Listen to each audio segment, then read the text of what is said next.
435장 찬송하겠습니다.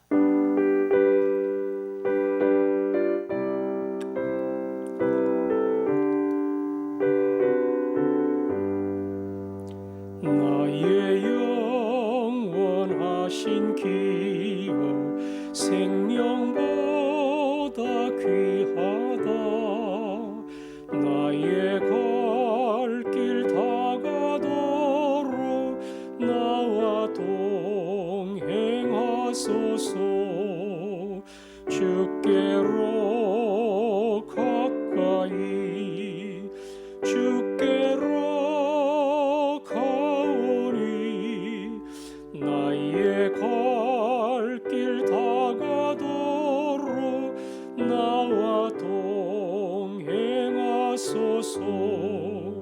세상 부귀한이람과 모든 명예 버리고 험한 길을 가는 동안 나와 동행하소서.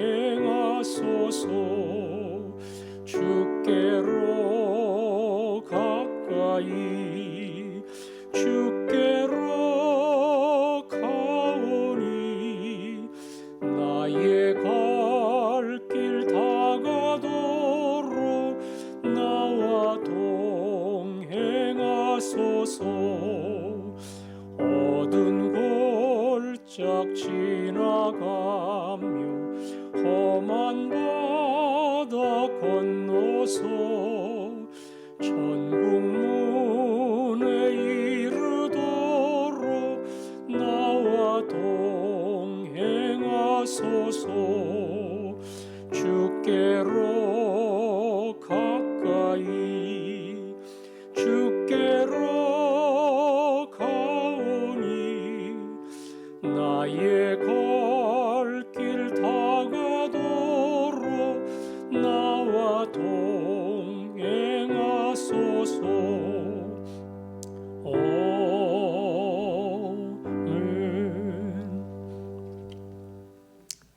영상 예배가 계속 이어지고 있습니다. 11월 초쯤에 제대로 된 현장 예배로 돌아올 거라고 하는 계획이 있는데요. 벌써 4개월 잘 참고 오히려 우리의 마음속에 예배를 향한 사모함, 주를 위해 살기 원하는 소원, 이러한 소원이 더 간절해져서 함께 모이는 그날 온 마음을 다해 하나님께 예배할 수 있도록 내일의 영상 예배에도 하나님 우리를 찾아와 주옵소서. 함께 기도하겠습니다. 아버지 하나님, 내일은 예배하는 주일입니다. 아버지 하나님, 비록 집에서 드리는 예배지만 우리들의 이 예배를 받아주시기를 원합니다. 모니터 앞에 그리고 스마트폰을 앞에 두고 드리는 예배지만 그곳에 찾아오셔서 우리의 찬양과 기도와 감사를 받아주시고 아버지 주시고자 하시는 놀라운 은혜, 말씀의 은혜를 우리에게 베풀어 주시기를 원합니다. 모일 수 없는 상황이지만 우리의 마음은 더욱 간절하게 하시고 모임이 얼마나 큰 복인가를 잊지 않게 하옵소서. 예배의 영광을 기다리며 주를 위해 살고자 하는 소망이 우리의 마음속에 뜨거워질 수 있게 하여 주옵소서. 아멘. 아버지 하나님, 내일은 예배하는 주일입니다. 비록 모일 수 없지만 각 가정에 찾아가셔서 우리의 찬양과 우리의 기도와 우리의 감사를 받아주시고 말씀하여 주시기를 원합니다. 하나님의 거룩한 임재를 내 가정에서 그리고 그분이 주시는 은혜를 누릴 수 있게 하여 주옵소서. 모이는 그날 그것이 얼마나 큰 복인가를 잊지 않게 하시고 떨어져 있는 이 시간을 통해 우리의 삶이 내 것이 아니고 주의 것임을 다시 한번 확인할 수 있게 해 주옵소서. 예수님 이름으로 기도합니다. 아멘. 디도서 1장 10절과 11절 두 절 말씀 읽겠습니다. 디도서 1장 10절과 11절입니다. 시작. 불순종하고 헛된 말을 하며 속이는 자가 많은 중 할례파 가운데 특히 그러하니 그들의 입을 막을 것이라. 이런 자들이 더러운 이득을 취하려고 마땅하지 아니한 것을 가르쳐 가정들을 온통 무너뜨리는도다. 아멘. 장로의 자격, 감독, 목회자의 자격에 대해서 이야기한 바울은 오늘은 다시 또 거짓 교훈, 이단에 대하여 디도에게 주의를 줍니다. 자, 그들은 어떤 사람들인가? 10절에 보니까 불순종하고 그랬죠? 불순종한다는 것은 받아들이지 않는다는 겁니다. 사도들이 예수님께 받은 진리의 말씀, 구원의 소식을 전해주는데 그걸 받아들이지 않는 겁니다. 쉽게 말하면 거부하는 겁니다. 그냥 자기가 가지고 있는 생각과 자기가 가지고 있는 구약의 지식과 자기 나름대로의 판단을 가지고 자기 진리를 세우고 자기 구원관을 만드는 것이지 사도를 통해 전해주신 예수 그리스도의 생명의 이야기를 이들은 불순종하며 거부하는 자들입니다. 두 번째, 헛된 말을 하며 그랬죠. 헛된 말. 헛된 말이라고 하는 것은 그럴듯하지만 속이 비어있는 겁니다. 들으면 그럴듯해요. 맞는 말인 것 같아요. 정말 그 말대로 하면 그 말한 대로 다 이루어질 것 같아요. 그 약속대로 될 것 같아요. 그러나 안에는 아무것도 없는 이야기가 헛된 말입니다. 말은 잘해요. 그럴듯하게 설명합니다. 그러나 그 안에 생명이 없고 진리가 없는 말을 수없이 떠버리는 사람들. 이게 헛된 말을 하는 사람들이에요. 그 다음에는 속이는 자가 그랬죠? 결과적으로는 사람을 속입니다. 선한 뜻을 가지고 가르치는 게 아니고요. 진리를 거스립니다. 자기 생각, 자기 입장을 이야기합니다. 그리고 그거를 통하여 거짓된 것을 전달을 하고 결국은 그들을 속이려 합니다. 이 사람들이 자신이 지금 거짓된 이야기를 하고 속이려 한다는 것, 이거를 알고 있다는 표현입니다. 자기도 몰라요. 그냥 옳은 줄 알고 진리인 줄 알고 참인 줄 알고 생명인 줄 알고 다른 어떤 것도 기대하지 않고 나는 진리를 위해 목숨 바치며 살겠다 이런 게 아니고요. 본인들이 알아요. 내가 거짓된 헛된 말을 한다는 거. 나는 참 진리를 거스리고 내 주장을 이야기한다는 거. 그래서 내 주장 앞에 설득시키고 굴복시키고 내 주장을 따라오도록 이들을 속이려고 하는 것. 이것이 거짓 교훈을 가르치는 사람들의 의도입니다. 특별히 그 많은 중 할례파 가운데 특히 그러하니 그랬죠. 할례파는 주일 갈라디아 설교를 들으면서 여러분들이 여러 번 확인을 했습니다. 할례파, 할례를 강조하는 겁니다. 할례만이 아니라 그랬죠. 구약의 율법을 강조하는 겁니다. 안식일을 꼭 지켜야 되고 절기를 따라야 되고 정한 음식만을 먹어야 되고 계명을 지켜야 되고 이런 것들을 다 해야 구원이 온전해진다. 다시 말하면 이런 행함이 없으면 구원받은 사람 아니다. 행함이 구원의 조건이 되는 거지요. 그래서 그 행함을 강조하고 자기 말을 듣고 따라오는 사람들에게 계속 요구를 하고 그리고 자기를 추종하도록 만듭니다. 예수님이 주신 구원의 복음은 우리는 아무 자격이 없는데 그분이 생명을 주시는 그 구원의 은혜를 거저 받는 것뿐이에요. 그래서 내가 뭔가를 해서 땄으면 그래도 내가 이만큼 애썼으니까 그렇게 말할 수 있지만 자격이 없는 내가 받았기 때문에 구원을 받은 우리가 할 수 있는 것은 감사, 감사, 감사밖에 없는 거예요. 근데 이것을 전하지 않고 이 할례파들은 계속 뭔가를 해야 우리의 구원이 확정이 된다. 이렇게 거짓 교훈을 전파하는 겁니다.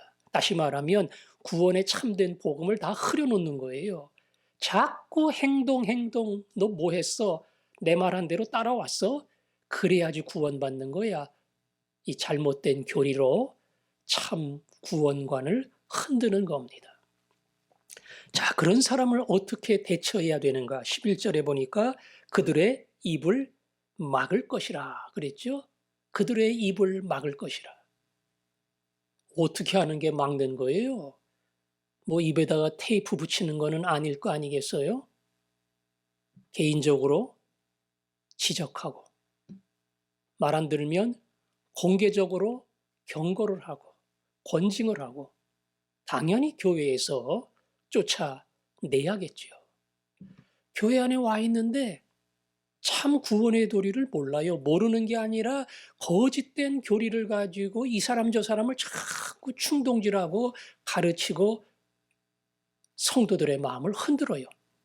아이고 저 사람도 우리 교회 교인인데 내가 함부로 대하면 안 되지. 그게 아니라 이 거짓 교훈을 가르치는 사람을 엄중하게 입을 막게 하고 경고하고 그리고 교회에서 내쫓아야 된다.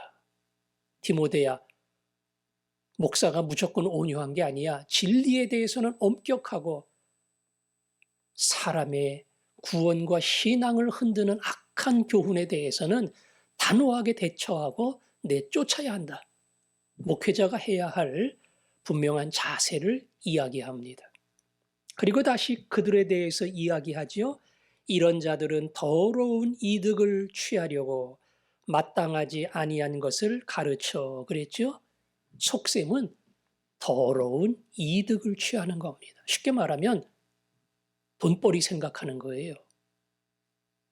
그럴듯하게 말로 가르치고 사람들이 따라오고 뭔가 진리 가운데로 인도하는 것처럼 보이지만 이들의 속셈은 사실 돈을 요구하고 더 많은 권세를 누리고 더 큰 사람으로 행세하기 위한 것, 이게 이 사람들의 실제 가지고 있는 속셈입니다. 겉으로는 욕심도 없는 것 같아요. 겉으로는 겸손하게 진리를 따라가는 사람, 하나님을 찾는 사람처럼 보이지만 속으로는 온갖 이득을 구하고 그것을 챙기고 그것을 가지고 누리려고 하는 악한 의도가 이 사람들에게 있다는 겁니다. 결과적으로는 오늘 11절 끝의 말씀처럼 가정들을 온통 무너뜨리는도다. 가정을 망가뜨려요. 가정을 망가뜨립니다. 뭐 이 시대뿐 아니라 오늘 우리가 동일한 모습을 주변 이단의 교주들을 통해서 볼 수 있습니다. 그들은 전폭적인 헌신을 요구합니다. 대충 믿는 건 안 돼요. 그러면 구원 못 받아요. 전적으로 헌신해야 됩니다. 헌금하는 것은 물론이고 시간도 전도하는 것도 그냥 마음 내키면 하는 게 아니라 그야말로 목표를 달성하기 위해서 열심히 해야 돼요. 그거 못하면 구원 못 받아요. 천국 백성 못 되는 겁니다. 그거 헌금하고 그들이 수고한 거 어디다 씁니까? 조금 심하게 말하면 다 교주 거예요. 그 사람이 마음대로 씁니다. 그 모든 재정을 그 사람이 다 결제하고 그 사람이 다 쓰는 거예요. 자기 원하는 만큼 다 사용하는 겁니다. 황제처럼 군림을 합니다. 그런데도 불구하고 그 교주의 말 한마디에 다 움직여요. 물론 내막을 모르는 사람도 있지만 혹 내막을 안다 할지라도 그 교주 따라가지 않으면 다 지옥 가는 줄 알고 그 거짓 교훈에 끌려갑니다. 이게 거짓 교훈을 가르치는 사람들의 실상이에요. 그렇게 하다 보니까 가정을 제대로 꾸려갈 수 없을 만큼 모든 걸 바쳐야 됩니다. 집도 팔아야 됩니다. 다니던 직장도 때로는 때려쳐야 됩니다. 그리고 열심히 전도하고 헌신하고 함께 몰려 살고 자기네 거짓 신앙을 위해서 헌신하는 그런 사람들이 돼야 한단 말이에요. 여러분, 예수를 잘 믿고 진리 가운데 거하면 가정이 든든해집니다. 가정이 든든해져요. 예수를 잘 믿었는데 가정이 점점 힘들어지고 부부간에 갈등이 생긴다. 물론 신앙이 안 맞아서 그럴 수 있지만 아내 사랑하기를 그리스도가 목숨을 주신 것처럼 남편에게 순종하기를 교회가 그리스도께 하듯 이 말씀을 기억한다면 내 아내, 내 남편, 내 자녀들이 얼마나 소중한 것인가 그것을 알고 그들을 주님의 사랑으로 품고 사랑하는 거 우리는 여기에 조금도 주저함이 없어요. 그런데 이 거짓 신앙은 결과적으로 거짓 교사들의 배만 채우고 그리고 따라오는 수많은 사람의 영적, 육적 그리고 가정을 망가뜨리는 그러한 결과를 가져오는 겁니다. 그래서 강하게 그들을 향해 입을 막고 더 이상 교회를 망가뜨리는 거짓 복음을 전하지 못하게 하고 내쫓아야 한다는 거죠. 그런 면에서 목사는 이 성도들 안에서 혹시라도 그런 거짓 이야기를 하는 사람들이 없는가 이거를 잘 분별을 해야 됩니다. 물론 성도가 많으면 분별하는 것도 어렵겠지만 부교역자나 혹은 장로님들이나 가장을 통해서 그러한 정보를 접수를 해야 돼요. 물론 거짓 교훈을 전하는 사람들은 들키지 않도록 그런 데 소속이 안 된 사람들만 접근해가지고 서서히 침투해 갑니다. 그러나 그것을 잘 발견하고 분명하게 경고하고 내쫓는 책임이 목회자에게 있어요. 바울은 디도를 향해서 그것을 권하고 단호하게 이것을 행동에 옮기고 너의 교회를 믿음 안에 세워야 한다. 오늘 이 말씀 목사에게 그리고 장로에게 교회를 여러 모양으로 섬기는 모든 일꾼들에게 주시는 건 줄 압니다. 그런 이야기 들으면 딱 분별도 되고 저 사람이 이상한 이야기를 전하고 사람들을 유혹하려고 하네. 목회자한테 전달을 하고 그래서 그 교회를 바른 말씀 위에 세워야 합니다. 내게도 그런 책임을 주셨다고 하는 것을 기억하고 진리를 잘 분별할 줄 아는 믿음의 종들이 되기를 바랍니다.